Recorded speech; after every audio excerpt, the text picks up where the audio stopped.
The Benjamin Dixon Show is only possible with listener support.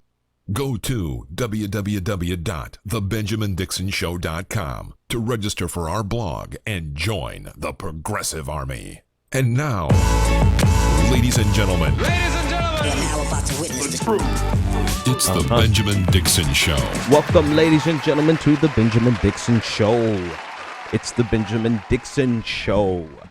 I'm feeling a little, anyway, welcome to the Benjamin Dixon Show for the third time. I am your host. My name, it is Wednesday, October 26, 2016. Yeah, man, a lot to talk about.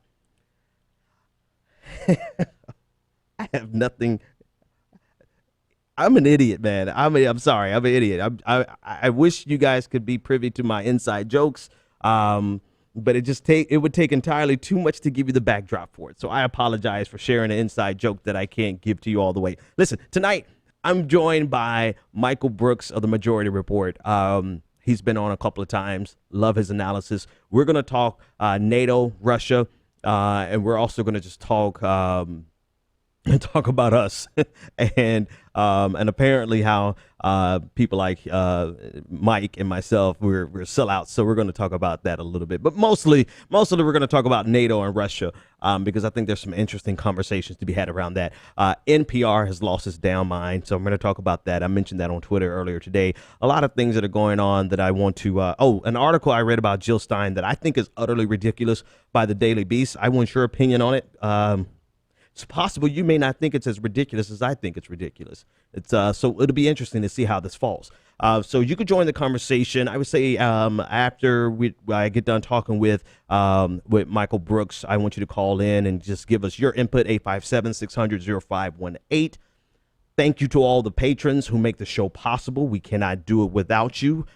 Tonight's bonus show is...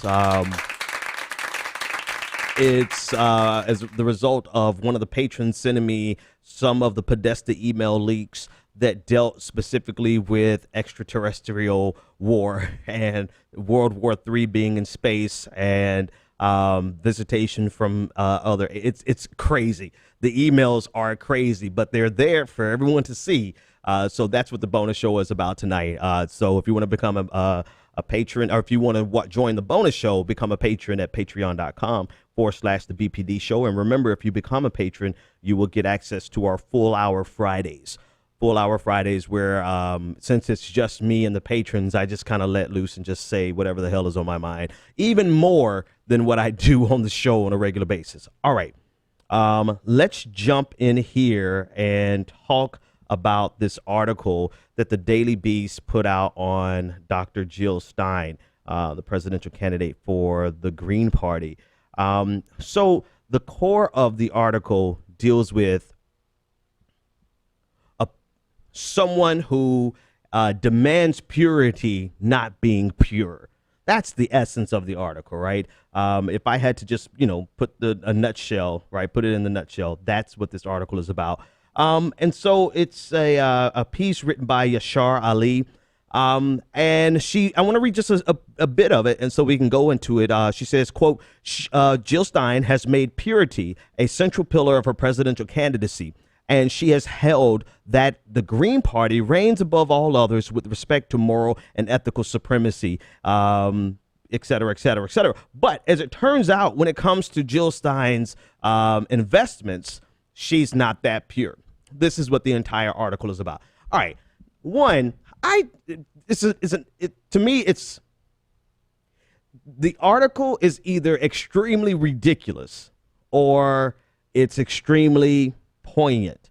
And I know that sounds weird, but I personally reject anyone who is a purity hawk.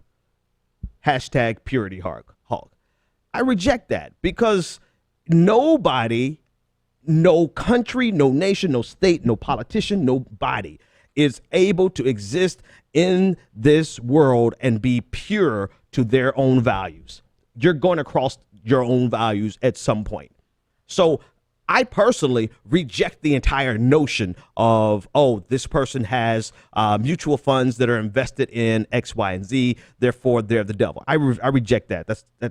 So my initial reaction to this article is dumb as F.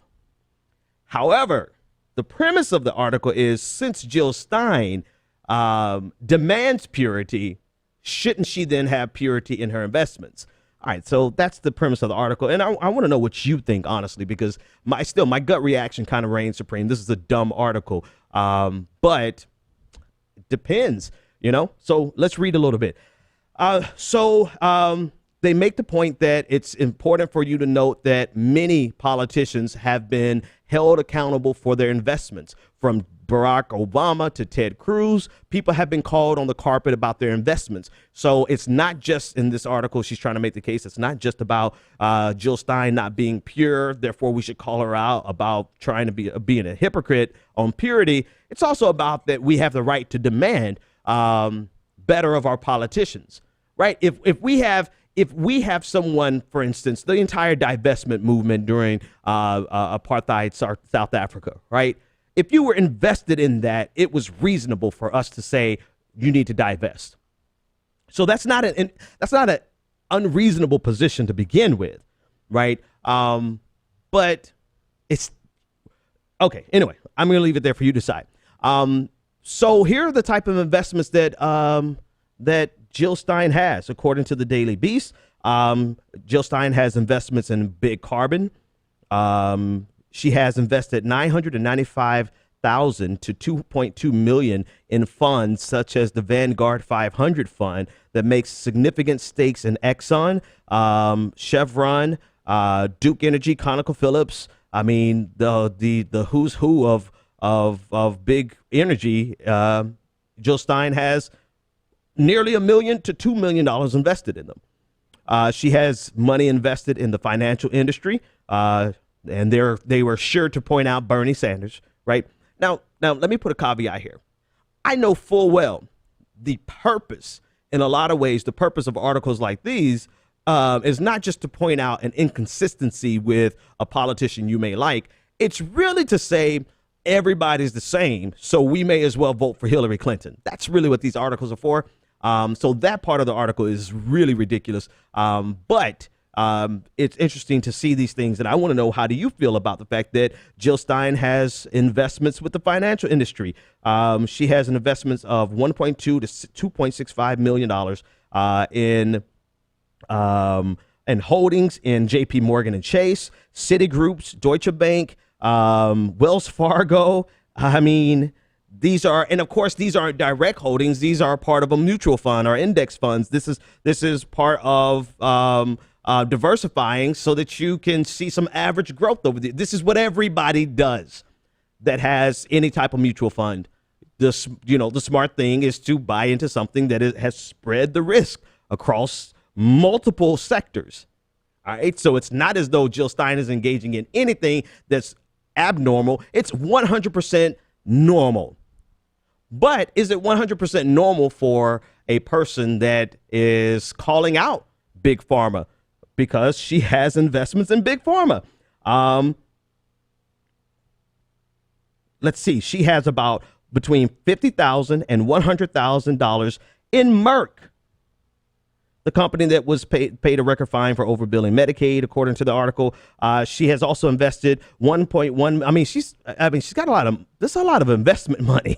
I wonder if there's some overlap here, right? I'm wondering if there's some overlap here, and they're just kind of, not just because this is a lot of, for average Joes like us, to have, anyway, never mind. So Big Pharma, she has about 1.1 million to 2.4 million invested in Pfizer, Novartis, Johnson & Johnson, and Allergan. She also has investments in Big Tobacco. She even has investments in defense contractors who produce drones. Okay, so the database reached out to her and asked her about these investments, and she has. Oh, actually, let me give you the figures that she has. in the defense contractors and enjoy. She has between $50,000 to $100,000 invested in a fund, according to the article, that has the Raytheon Corporation as its fourth largest holding. It's a $38 million investment in Raytheon. So she owns about she has $100,000 invested in a company that has a $38 million holding in Raytheon. So, she's benefiting from drones. All right, so this is Jill Stein's response. Again, I personally think the article is ridiculous in that it's trying to say the subtext of it is all these politicians are exactly the same, blah, blah, blah, blah, blah. No, there really is a difference in many regards. But the other part of the article is saying is if you demand purity, then you should be able to deliver purity. And that's what I want to know from you. What do you feel? How do you feel about that? If Jill Stein is attacking everyone else on being complicit with this, she's attacking President Obama on drones, but she has investments in drones. I don't know. Something tells me that some people in my audience are going to be really upset about that. So maybe this article isn't as ridiculous to you as it is to me, and that's fair. Maybe this is. But anyway, the Daily Beast asked Jill Stein, and this is what the Stein campaign issued as a response. They said, quote, like many Americans who hold retirement accounts, pension funds, or who invest in the American economy, my finances are largely held in index funds or mutual funds, over which I have no control or management or decision making. Sadly, most of these broad investments are compromised as compromised as the American economy, degraded as it is by the fossil fuel, defense, and finance industries. So part one of her response is essentially, this is just kind of what you have to do if you want to have a retirement. And she's not lying. That's the way of the world. In her statement, she also said that she explored more socially responsible funds, but found their investments in fracking and large-scale biofuels not much better than the non-green funds. Jill Stein said that I have not yet found the mutual funds that represent my goals of advancing the cause of people, planet, and peace. So I'm not going to make any judgment against Jill Stein because I personally think the demand for purity is unattainable by anybody. Therefore, it's a disingenuous position. However, for a candidate who preaches the gospel, she surely, in this case, she's not living by the gospel. So I want to know, what do you think about that? Do you think it's relevant? Do you think it's pertinent? It obviously isn't going to change anyone's mind, and I don't think it should change anyone's mind because I personally don't believe in purity. But what's the threshold?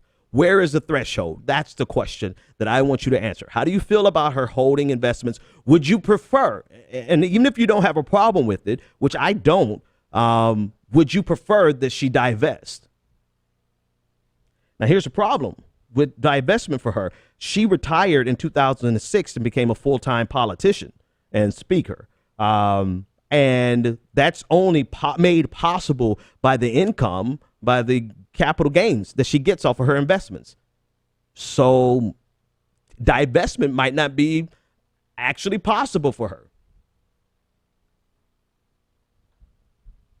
So there you have it. I'm just curious. What do you think? Where do you stand on that? Do you feel that if a person, well, okay, now here's the flip side for me. The reason I feel the article is ridiculous is because it's pushing a purity demand. It's almost like they did with Bernie Sanders when they said,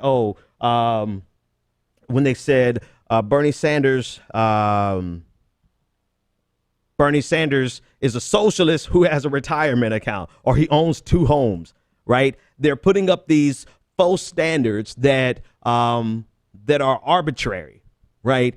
And they always, the limousine liberal kind of concept. I always try to say, like, if you're fighting for equality and fighting against income inequality, then you better not be a millionaire. That kind of thing.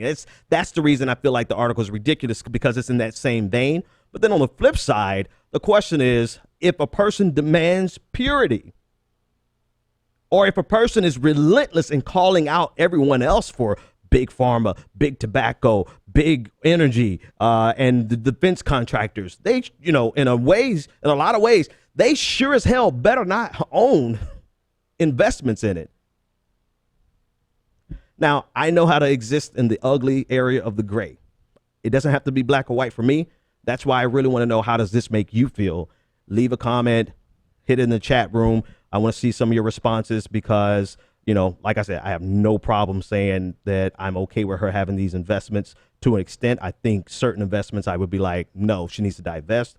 And I'm not sure where that threshold is for myself. So I want to read your comments. Maybe you can help me out. All right. Yeah. I'm joined now by my good friend Michael Brooks of the Majority Report. Let me just set something up here for Michael. He's not only of the Majority Report, he's also of Two Dope Boys and a podcast. And I don't know about you. I listen to it on a regular basis. There's not many podcasts that I listen to on a regular basis. Two Dope Boys is one. And I really enjoy the work that he and Phil are doing over there. Mike, how are you, man? Great to be talking with you, man. How you doing? I'm doing good, man. How's the weather down there in New York? It's getting terrible. It's getting cold, but I look forward. I know that, Citigroup is going to be flying you and I out to Barbados in a couple of weeks for the secret Illuminati meeting. Exactly. So I'm looking forward to that. And, man, yeah, because, people Clinton tell it. Cash isn't nothing. Dude, like Clinton Cash don't play, man. Like I'm rolling in the dough, man. Yeah, that's real. I'm literally not working in the mornings and then coming to do the show at night because I get paid so well from Clinton. Folks, what we're talking about, me and Michael, we just been kind of joking about how quickly he and I and people like us who don't toe any particular line.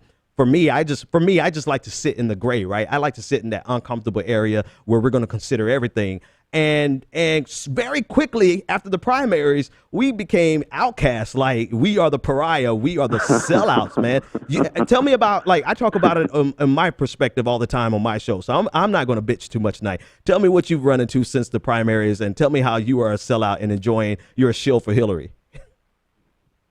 Well, I mean, obviously, first and foremost, it's the Barbados thing. It's a joke. And I enjoy it immensely. No, I mean, look, I think on one hand, no doubt with the Majority Report, we've cut a distinct line. And fortunately, a lot of our audience likes it or accepts it to some degree. Mm-hmm. And that is that, and I said from the very beginning, I mean, and we talked about it on the show, I was a very adamant Bernie Sanders supporter. I have a very strong critique of the Clintons. But I always said from the beginning, too, that not only would I, support Hillary if unfortunately she was the nominee, mm-hmm. but also that we need to think about politics in terms of structure and institution and less about personalities. I mean, it's fun to make fun of personalities, yes, and personalities matter to some extent. But even just with Hillary, this notion that you can understand her through the personal filter of her, whatever you think of her, whether you think that she's, and I happen to think that people on many sides of the equation have very overwrought, melodramatic, and frankly, oftentimes just stupid in both pro and anti-Hillary directions views of her.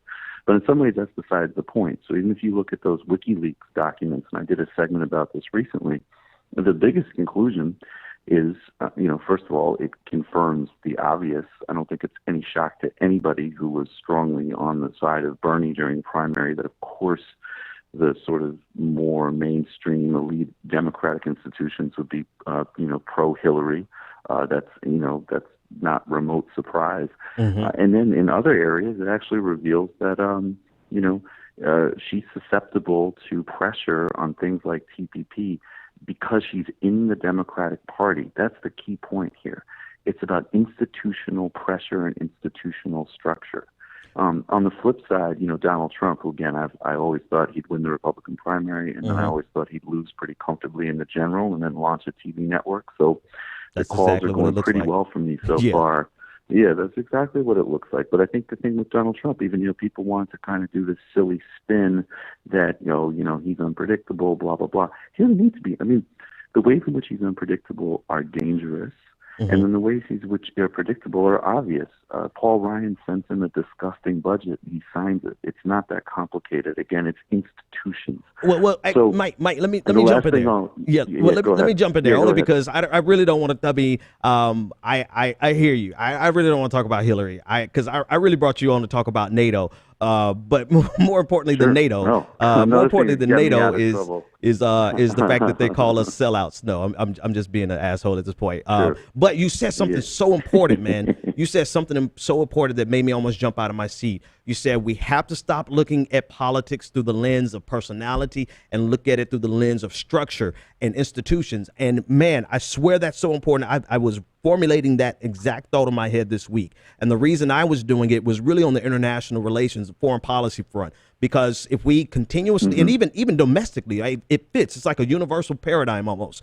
If we continue to look at people and to say this person is good, that person is evil, we are completely incapable of giving a serious analysis of what's going on. Then we are completely incapable of giving a solution or even offering an idea of a solution because we're stuck in this good versus evil paradigm that is completely irrelevant. What's relevant is our institutions and It's forces. childish moral games. It's Exactly. childish moralism. And it's not solving anything. And nobody who is on the receiving end of anything has time for that. And I'll just say in 30 seconds, look, and of course I've been a sellout and I've heard all this nonsense targeted at me.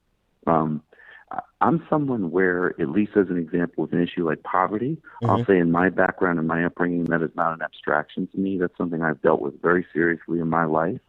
And I take an approach to politics that's a hybrid. I have very, very committed left politics. I probably have more left politics in many ways than me. Some sort of anti-Hillary commandos on Twitter. But I also take my job, as a for lack of a better word, an educator seriously. There is some role in that, what we're doing. I'm here to promote a very specific set of values and policies, and I'm also trying to help people understand the way the system works more effectively. And simplistic moralism never going to get you there. Never, ever, ever, ever. And I swear, people, I read comments all the time. It's something I shouldn't do, but I do because it just makes me numb to anybody. Like, I'm completely dead to the world when it comes to comments. I'm like, bring your best because I'm the biggest troll of them all. But I was reading some comments and one person wanted to make it clear that in the case of Assad versus Obama, that I was telling them, don't make Assad a hero, right? Don't make him a hero because he's on the opposite side of American imperialism. But then they made the comment of, Ben doesn't want to say it, but Obama is as evil as Assad. And I'm like, that statement is the most useless and most irrelevant statement of them all because it has nothing to do with moral perspective. It has nothing to do with morality. It has everything to do with the structures that surround these people who lead these states that are interacting in a anarchical society that really, it's almost the Wild West. And the only thing that really matters are the structures that constrain them. If all you care about is America is evil, then you're completely incapable of even giving us a solution on how to make America better. Thank you so much for saying that because that's something I hadn't even voiced yet on my show, but I was just thinking that this week. I was putting that together and you put it so succinctly. Let's shift gears and talk about NATO, Russia, and I actually want to throw Syria in there. Let's talk about foreign policy for a bit because there's a lot of craziness going on. So we were reading an article from Reuters about the buildup, NATO's buildup, Russia's response, and I want to, instead of just going into so much the specifics of that one article, I want to get your opinion on this thought that I've been going back and forth with people on. The question always comes up, why is Russia being aggressive? Then people automatically counter and say Russia's not being aggressive except for NATO being aggressive. And then the counter argument to that is that NATO's being aggressive because some of the member states are one generation away from being a part of the USSR. And when they saw the Ukraine, or when they saw Crimea, and they saw the Georgian War, it fosters this type of response. So too long didn't read. NATO is being aggressive because they see Russia being aggressive. It's like the chicken or the egg. I want to see, what's your take on who's being the aggressor, or are we in sort of that black box buildup where that arms race, not the specific arms race, but the concept of an arms race is we don't really know what country X is doing, so we better escalate. And then country X is saying, I don't know what country Y is doing, so we better escalate. So what do you take it as? Is it is a clear aggressor in your opinion, or do you think it is a natural escalation on both sides? It's all of the above, and I'll be really specific about that. Okay. There is no doubt that Russia has been playing an increasingly aggressive and bold role, arguably actually even going back to 2008 in Georgia. Now, no doubt, we have aggressively pushed NATO expansion. That's problematic from a Russian perspective. And there's different, sort of views and disputes, as an example. I mean, there was a big conflict, I remember a couple years ago, and then the pipeline from Turkey ended up sort of failing, but you had two major German politicians who had been in government together. They were on opposite sides of different pipeline contracts, one coming from Russia, the other coming from Turkey. So some of this is just geopolitics. And again, I mean, when you're talking about geopolitics and client-state relationships, moralism is like the last thing that is in the calculus. Now, from an American perspective, I would say this. Now, again, let's make some distinctions really briefly. Hillary Clinton's not going to bring us into a war with Russia. That's delusional. I do think that she will be much more aggressive in a proxy war in Syria. She might give Syrian rebels more sophisticated weaponry. And the reality is, from a power politics perspective, and this has happened in many conflicts before, including ones that were much more dangerous, as an example, Afghanistan in the 80s or Vietnam in the 60s. Yes. There are lines where it's like, okay, if Russia actually says, if you do this, this will lead to a certain level of actual conflict between us, that's not going to happen. And if you actually go to some Russian media sources that aren't sort of just like silly propaganda, and again, I do think that there's some Russian interference in this campaign. I think that that's probably valid.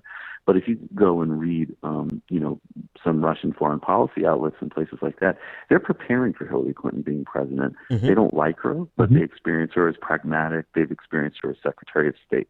Now, the second brief point that I would make is the search for heroes in these situations is foolish. I know some people want to make Assad something that's mind-blowing to me. On a human rights level, he has a higher body count than ISIL. In some respects, he actually orchestrated groups like ISIL being his prime opposition, because very cannily he saw that they would be, that the world's attention would turn to them. And also, again, nobody wants to acknowledge this, but the reality is that in 2011, the initial uprisings in Syria were a genuine civil society uprising. You've made this point, Benjamin, and I can attest personally, like, I have met and, known, had privileged to interact with, Syrian filmmakers and activists and people who are, on the ground there smuggling out information. It started as a human rights movement. Now, on the flip side, the last thing I'll say, well, that's two quick points. Undoubtedly, the United States has, especially with Syria, we've outsourced in the beginning, sort of weapons procurements and to the Gulf states, which have a lot of sympathies for these terrorist groups. I don't think we've played a constructive role at all in Syria, and I think a no-fly zone is a potentially very dangerous overstep, and we do need to cool relations with Russia. And in all of these situations, if you're looking for groups to support and you're looking for, some type of sense of justice or leftist solidarity, then that's what you should look for. Right. I would say that some of the Kurdish fighting forces certainly represent that. And in some of their own autonomous zones, they're actually implementing incredibly progressive, almost anarchic government. And they happen to be actually in some ways sort of informally on the side of sometimes Iran, sometimes the United States. And, that's just the reality. But the groups, if you're looking for people to have solidarity with, are going to be rebel fighters, they're going to be guerrilla fighters, and they're going to be actually on the left. Bashar al-Assad is a trust fund baby neo-fascist who's killed tens and maybe even hundreds of thousands of people. And this enemy of my enemy It's insane, is my man. friend is a problematic statement to begin with, Right. let alone if you're not even on the ground actually having to figure out and make compromises. You're just sitting in a YouTube chat room. I would really consider whether you want to throw a comment up like that when you think about, starvation and torture rooms and bombing of civilians and everybody else. You know what? So, man, you said so much. Damn it. That's why I like having you on. But like, I would have to rewind to actually unpack everything you said. No, I'm not. I mean, and you know me. I don't please bullshit. do. I don't blow smoke up people's ass. Like you said a lot. And one of the things that stood out the most, you said that expecting Hillary to start World War III is ludicrous. Yes. But then you simultaneously said she is going to be more aggressive. Russia is preparing for that. And then you close the deal with me by saying, the no-fly zone is a step too far. Right. But you're putting it in context. And what I've noticed is that a lot of people would like to simplify this to make a moral judgment and say Hillary is evil because of these reasons. And it's really diluting the critique from the left, and it's making the left. And I'm not saying, I can't say categorically, right? So not every person, let me just say that it's not every person, but it's some people that I admire who are becoming tacit apologists for Assad in order to continue a anti-American imperialism critique of the West. And I'm like, it's very possible for us to exist in both spaces, right? To condemn American imperialism and condemn the Assad regime because of the true start of at least one, let me say one, of the reasons the revolution started was because of a true pro-democracy movement over there from a left perspective. Like there is a place for us to stand in this argument that doesn't require us to take the side of America, doesn't have to take the side of a no-fly zone, and it doesn't require us to take the side of Assad. And it's like people are oversimplifying it. Why? And it's coming from really smart people too. Why do you think that is? Yeah, that actually has always confused me, and I agree with you that those sometimes come from people that I admire, respect, and agree with, much of their analysis. It does seem to be this sort of, and I'm not kind of speaking for any specific people here, but I do think that there's some. How do I articulate this? I think that there's no problem if you have an emotionalism around your values in politics. So when I hear someone say that, they could care less about the fact that the United States is coordinating with and supplying Saudi Arabia in what they're doing in Yemen, and they don't care about the human rights consequences. I think that's a morally disgusting statement. Right. And I think it's a morally disgusting statement to, excuse what Assad has done. And I think that that's where, we make moral judgments and emotions play a role. But then I think that there's a time when people they do allow emotionalism and a personalization to shape all of their views. And then it becomes a shortcut for analysis. It's almost like, the fear that, if there's any type of complexity in the assessment, then we're going to be excusing U.S. actions. Now, I will say this. Look, if I was on, I go on, CNN or something, I would present the same perspective, but I would probably emphasize cooling down U.S. bellicosity because that's, relevant for that audience. I think actually for our audiences, in some ways, it might sometimes be more valuable to be like, no, Russia is a brutal power politics player like any other, and Bashar al-Assad is a truly obscene human rights violator. Dude, like by the same token, again, Go ahead. Go ahead. Finish that thought. No, but no. By the same token, he might actually be part of a negotiated process Right. that concludes the conflict. Right. And that's a real shame, but that's reality. Right. That this is actually something that we're seeing in Africa with the ICC. It's another perfect example of a conversation where you can simultaneously say, yeah, a country like Gambia, why are they rejecting the ICC? Well, because they commit serious human rights abuses. And at the same time, does the ICC disproportionately focus on the continent? Yes. And probably is never going to hold, Western leaders and Western war criminals in the same way? Absolutely. Well, both of those things are correct. And then what do? Well, actually, I think from the perspective of, someone in Burundi, they still might say, those are fascinating and important conversations, and the president just ordered a death squad to kill my family, and I'd like the ICC to be involved. Right. That's, my view. But we need to take all of those variables into account. Thank you, man. Listen, this is I have to do this because it's too important not to. It has to be, and I like what you added there. You added one more layer of complexity. This is I'm disappointed with the left when we reduce things down to talking points and oversimplified reductions so that we can make a point, to just say it bluntly. We just want to make a point, and so we reduce it. But you added another layer of complexity there, which is worthwhile noting. Like with the ICC, we have a nuanced conversation, right? There, the West is not going to be held accountable. Nations in Africa will overwhelmingly and disproportionately be held accountable.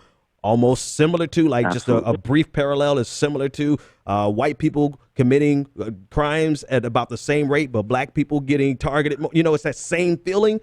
But the layer of complexity that you added on top of that is that you have some people there on the ground who are in desperate need for the ICC to intervene. Right. So it's got to be like we are capable people of holding all of these seemingly contradictory positions in our head and finding a resolution. And in that resolution is a real answer. We cannot just reduce it to simplistic, moralistic arguments, because that is not helpful. And that is something that I despise about the right. I've been despising it in this election from the Hillary Clinton camp. I just really hated to see it sneak up in the left and people who support Bernie Sanders and now support Jill Stein. I really hated to see that. And the other thing that you said that I really wanted to bring out is that America does need to roll back. And I think you and I and other people like us, we were saying this as soon as we saw the red baiting taking place with Bernie Sanders way back in like December of last year. We were like, hold on. This is a road that we don't need to go down. And unfortunately, while we're over here balancing the nuances, Hillary Clinton's side of the equation, they are like doubling down on ridiculous language that is problematic and definitely unnecessary. It's politically, it's helpful for them domestically, right? Otherwise, they wouldn't do it. But in our relationship with Russia, it's unnecessary. I want to show a tweet on my screen from Michael Weiss. And I'm sure you saw this today. This idiot said, tweet, quote, hardly a risk of an open-ended conflict with Russia and Syria. Entire Russian deployment could be wiped out in 48 hours by U.S. Putin knows this. Now, Brooks, like this type of language, not only is it inaccurate, right? Because there's nothing going to be wiped out in 48 hours and Russia does nothing about it. That doesn't happen. But then just the language itself pushes a bravado that is unnecessary and that we don't want to back up. It's not for us to have this type of language out there, except for the highest levels where you have to just lay down the law because we are in an anarchic international order. Sometimes you have to lay down the law, but we don't need the sentiment, the general consensus in the population to be so bellicose that we can pull a trigger or go to war unnecessarily. You see this type of language coming from the right in the build up to Iraq. And now we're seeing it come from, quote unquote, the left, but really just the neoliberals and the liberals and the chicken hawks. Why are, and it's a stupid question, but I have to ask it, what the hell is going on? Why are people going down this road? Three quick reasons. I think one, especially the Clintons and the Clinton sort of generation are still defined by this obsession with proving that even though maybe they marched against Vietnam and they supported George McGovern, that they're quote unquote tough, whatever that means. And it's embarrassing. Several years ago, around the time of the invasion of Iraq, Bill Clinton said something to the effect of, voters would prefer you be, sort of strong and wrong than weak and right. And, that's a fun sort of like, Bill Clinton kind of dispensing some Southern political wisdom. It's actually pretty appalling when you're using that in the context of, justifying the greatest, human rights and sort of foreign policy blunder, arguably in some ways in American history in terms of invading Iraq and, war in general, exactly. So I think that that's their political lineage. And I think that they see an opportunity to flip the script on Republicans. You've been calling us soft and blah, blah, blah for how many years, and now, you're the Russian puppets. So I think that that's part of it. I think there's also just, it's an easy political, it's a layup, as you point out. It's right there. And number three, ironically, I mean, it's hilarious to say this, right? Because we can say if we're, as, still pretty young people, we're old enough to remember, I don't know, was it 2012? When everybody was mocking Mitt Romney for being such a drama queen about Russia. And now, all of a sudden, we are, getting into this language and incredible just sort of over, drama. And, and I don't understand why Russia specifically as a country, it really seems like very few people on either side of the equation, and I am not, Russia's an area that I know less about than, certainly in like the Middle East. But it seems to me that people are, there's this weird sort of, I guess the pejorative would be like the Pravda left, and they want to, justify everything that Russia does, even though Russia is actually like a right-wing, like petrochemical mafia state. Yeah. And then there are, the mainstream policy consensus from the, obviously the neocons and the right, but through many neoliberals that just constantly want to sort of demonize Russia and not really just sort of understand it as a just, cynical kind of mid-rank superpower like any other. And we need to start having a realistic conversation about Russia again pretty soon, because we do need to do important things with them, like, arms control. That's somewhat significant. So here's you said something that me and my intern here, man, we cracked up laughing about, but it's almost like Mitt Romney was so prescient with that. He was so spot on, and we laughed at him. We laughed him to scorn, like, because it was so ridiculous. And me and my dude, we were laughing like, what if the Mormon Church just has like the top intelligence agency that we just don't know about? Because Mitt Romney was so spot on with that it's almost creepy. And it's like, or was he just like, just lucky, wrong clock, a dead clock, or whatever is right twice a day. But I want to ask you how you rationalize something. How do you resolve this tension? You see the bellicosity of the language. You see the problematic nature of the language. You see the saber rattling of the Clintons, and you see their motivations. Yet you said that you just don't see it going to war. I have a resolution in my mind. I want to know, how do you resolve that in your mind? That if someone who has as much bravado and as much to prove as Hillary Clinton is going down the road of using this type of language, how do you reconcile your statement saying that you just don't see it going to war with Russia? Oh, well, I mean, again, I think this is just also, I know that statements like this really pisses a certain kind of Twitter commando off, but this is just politics. And she's gonna win, and she's gonna get into office, and there's gonna be meetings, and even right now, I mean, we're at a really low point in Russian relations, and actually, John Kerry and Sergei Lavrov have a workable relationship. Communication lanes are open. And again, if you go in, Juan Cole has a really smart post about this where he tracks what some, again, I would say maybe more sort of sophisticated opinion in Russia has on Hillary Clinton in terms of more foreign policy and journalistic elites in Moscow.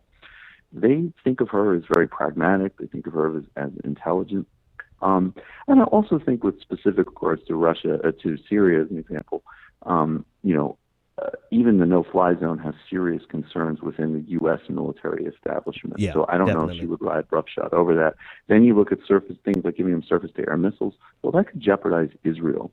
And, Hillary Clinton is certainly, and that's another conversation with which I have, another day, profound disagreements, obviously. But regardless, I mean, she is not going to sort of in any way want to jeopardize Israeli security. So I think that I think that she's going to be looking for some wins. I think you can learn from, Chinese and American relations have deteriorated significantly because of South China Sea hacking and other issues. But you know what? Obama has built a great bridge on climate change. He's built a great bridge. You just saw it with the Kigali Accords that just happened, going back to sort of ozone depletion stuff that just, came through and was solidified in Kigali. And that came down to China basically agreeing to phase out a bunch of pollutants and, synchronizing with the United States.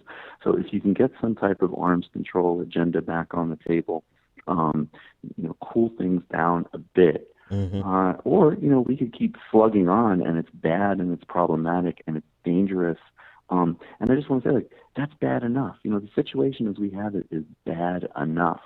Yeah. But the notion that, she's going to come in and actually push the button to start World War III, if people are meaning that literally, that's just not a grounded view. If you're saying this escalation and troop movement and everything else could lead to unintended consequences down the road that could be really dangerous, I'm much more receptive to that argument. I think that's real. Yeah, I absolutely. That's the only way. And that conversation actually requires more than 140 characters. That's why a lot of people just reduce it down to something that is obscene. And I'm like, no, we have to give space, even if it's just on Twitter. You're like, you have to give space for a more nuanced conversation that doesn't reduce everything down to this person is evil, therefore the person opposing them must be good, because that has created some insanity that I've seen on the left that is very, very, very disappointing, but not disappointing to the point that I'm going to throw them out the window, because I'm sure I'm wrong on something. Right, we're all wrong. Listen, Michael, it's been a pleasure. It's always a pleasure, man. Everybody, I want you to check out Two Dope Boys in the podcast, where they mix in culture, they mix in politics, they mix in, it's really worth a listen. So I want you to go over there, check it out. Mike, tell them, get the last word, and tell them where to find you. First of all, man, thank you so much. I just love talking with you. It's always great, and I appreciate.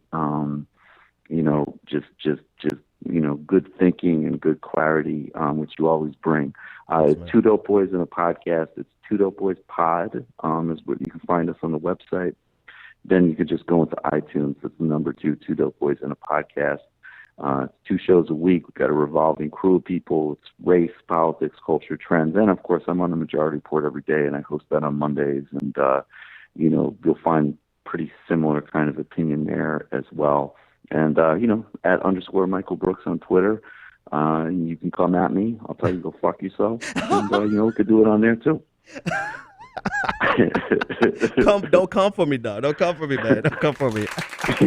Yeah, don't come for me. I'm there. Bring it. Hey, the worst place in the world. I'm actually nicer on Twitter than I used to be. The worst place in the world to come for me these days is in the YouTube comment section, because I have no shits to give. I don't care. I could have 1,000 people unsubscribe and I won't even care, man. You come for me with something. If you come with me, here's the other thing though. If you come correct with something and a flaw in my argument, I will sit down and listen, because I'm not right. I want to learn. I want somebody to be smarter than me. I have a guy who works with me who's like 23, and he is one of the smartest dudes I have ever met in my life. And he actually has schooled me. Like, I had to sit down and listen. So it's not that I can't be wrong. It's that if you come for me, you just better come correct. And I think that's what I just heard you say, Mike. Mike, it's a privilege, man. Can I tell you something really quick about you? Yeah, go for it, man. A second? Yeah, go for it. Go ahead. I remember one time I remember, and I wish, I might not be able to do this impression anymore, but I remember I used to read the YouTube comments, and I stopped because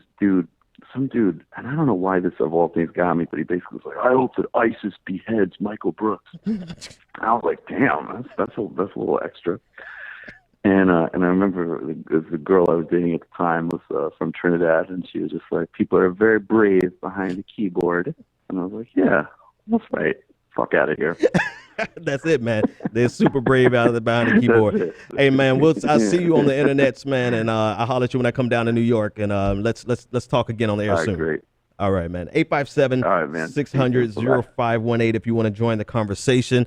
Man, it's all, we haven't talked in a long time. That's why it took a while for us to have that conversation, man. So I've got 9 minutes, and I've got my life happens. I have my wife and my kids here with me in the studio, so I can't really stay late. So I'm going to have to blow through these other stories pretty quickly, or put them in another show. So, all right. Who's going to get sacrificed? What's not important? Let me look at what's the least important thing on my list of things, because I got a lot to talk about here. So Jill Stein was important. Joe Walsh's bitch ass. The Harvard Cafeteria Strikers. NATO versus Russia. Okay, so we covered a lot of ground. Let me talk about NPR, and in conjunction with NPR, I want to talk about the Harvard Cafeteria Strike that took place here in Boston. So I'm listening to NPR this morning, and I listen because, I do my morning run, and then I take my kids to not jogging. I drive the car and take my kids to school, and my wife to the train, and then I go to do my job. And so as I'm driving to my job, I'm listening to NPR.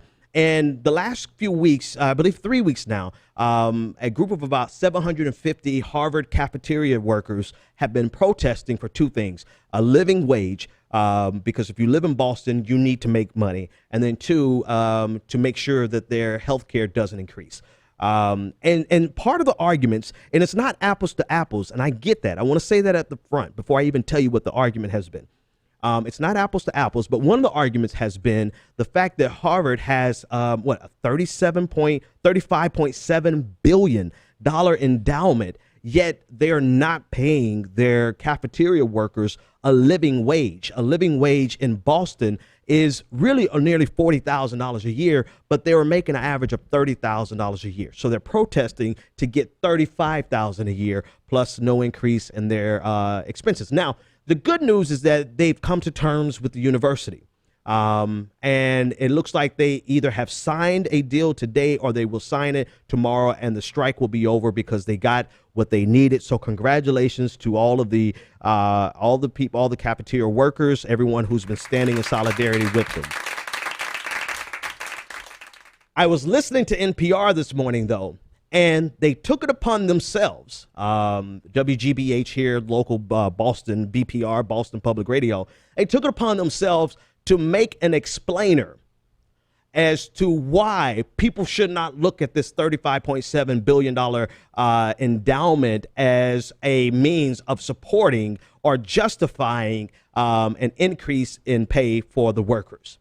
And they literally took 5 entire minutes to explain why, if we take the money from this, then we won't have more money to do this type of research. And just the overall tone and the condescension in their tone was dismissive of the reality that there should be no company, no business that has billions of dollars of assets, however you want to categorize it, and they cannot pay their employees enough to live in the city in which they work. It was a casual dismissal of that. And I'm like, NPR, who represents the neoliberal, the NPR plays a very specific role. Let me say it like that. And as many good things as they do, and I appreciate my some followers who reminded me NPR does some good things. If they didn't do some good things, I wouldn't listen to them. So I'm not going to throw the hammer down on them completely, but I'm going to throw it down enough. As many good things as they used to do, they're starting to do some really undermining, ridiculous things that are trying to normalize the problems that we have in America.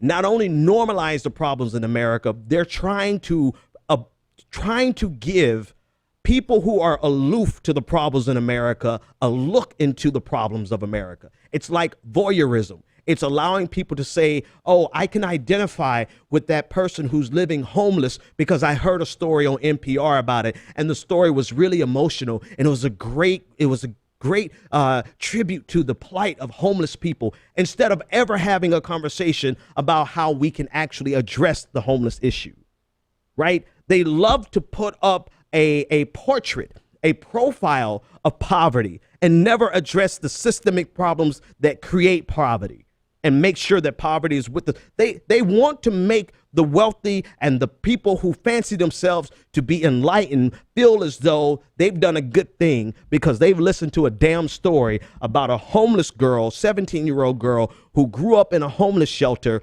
and got 2 jobs so that she can move out of the homeless shelter, but can't afford to let her mom live with her, so her mom still stays at the homeless shelter. This is literally, I'm not making that one up. That's a story that they took 10 minutes to paint this beautiful portrait with nice music in the background, all the while giving this ridiculous story. Yes, it's ridiculous because we are just sharing in her pain without ever doing anything about her pain. That's what NPR has become. And this morning, they had the nerve to explain to us why a university with billions of dollars in endowment cannot be expected to give these workers a living wage just because they have $1 billion in an endowment. Somebody tweeted something to me this morning that kind of sums it up. This is really how it's going. This is the direction that NPR is going in. And it's on your screen now. So I tweeted out, NPR just did an explainer on why people shouldn't expect Harvard's $35 billion endowment to support living wages for cafeteria staff. Go to hell, NPR. And LVC said, coming up on NPR Marketplace, can this new Silicon Valley startup help poor people sell their organs online? That is exactly the type of insanity that we are starting to get from NPR. Let's look at the bright side. There's nothing really wrong here. There's a bright side to it. Teachers are working full-time jobs, but they have to drive Uber at night just to make the bills pay. Instead of talking about the problem, they'll say Uber is providing great opportunities for teachers to fill the void. And then somebody had asked me, well, is it the job of journalists to talk about a solution? If you consider your job as a journalist to try to be balanced, then you wouldn't present an argument that completely erases the true problem. You would present all of the components of a problem and all of the different voices arguing about a problem, and then let people decide for themselves.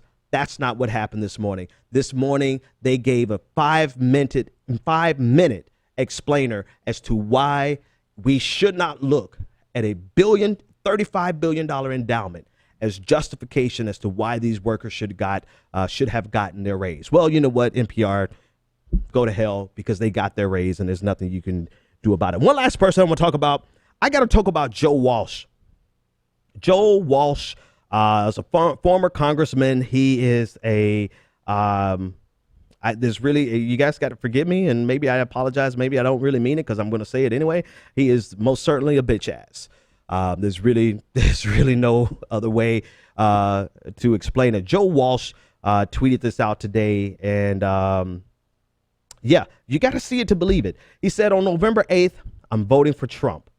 On November 9th, if Trump loses, I'm grabbing my musket. You in? And immediately following that, somebody replied with this tweet saying, Joe Walsh freedom, let's do this, tweeting a picture of 246 weapons. Then when he had to explain what he was talking about, of course, he said, I'm not talking about violence. I'm talking about rallying, protesting, and et cetera, et cetera, et cetera. I don't think there's anything I even have to say about this from a guy who probably would not protest against someone slapping his wife, somebody who's going to lock his door as soon as he passed through the hood, someone who's so chicken shit he probably would never go to a war that he would vote for us to go to. wants to talk about a revolution. This is really the strength. And I read an article by Carl Baer in the Baltimore Examiner, and he talked about the real reality is we don't have anything to worry about when it comes to these chicken shit Republicans who always talk about a revolution, because the truth of the matter is they can't even get a revolution off of their couches. So thankfully, people like this, their revolution is limited to Twitter. The problem is, though, is that you are encouraging someone who probably doesn't have all their scruples, all of their mental faculties, someone who is probably emotionally distraught, someone, if nothing else, they just take you at your word and they are more radical than you. Maybe they don't have a mental disorder. Maybe they just seriously believe that you mean what you say, Joe Walsh. And then they take it upon themselves to go and be the radical revolutionary that you are too cowardly to be. So even though we don't have anything to worry about from cowards like Joe Walsh, the fact of the matter is he is inciting, he's speaking to tens of thousands of people, and somebody in his audience might just be dumb enough to actually pick up a weapon. Hopefully they find a musket and pick up a musket, but I digress. The point is, this is the type of imbecile that is championed as a hero and actually has a platform with people listening to him. There really, quite literally, there's nothing else to say about that, but Joe Walsh is a bitch ass, and that's it. Good night. The Benjamin Dixon Show is only possible with listener support. Go to www.thebenjamindixonshow.com to register for our blog, join the Progressive Army, and support The Benjamin Dixon Show. It's Ben Dixon! If you like this episode, be sure to share, like, and subscribe.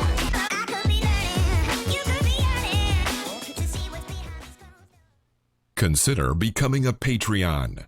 Go to www.patreon.com/The BPD Show and support The Benjamin Dixon Show.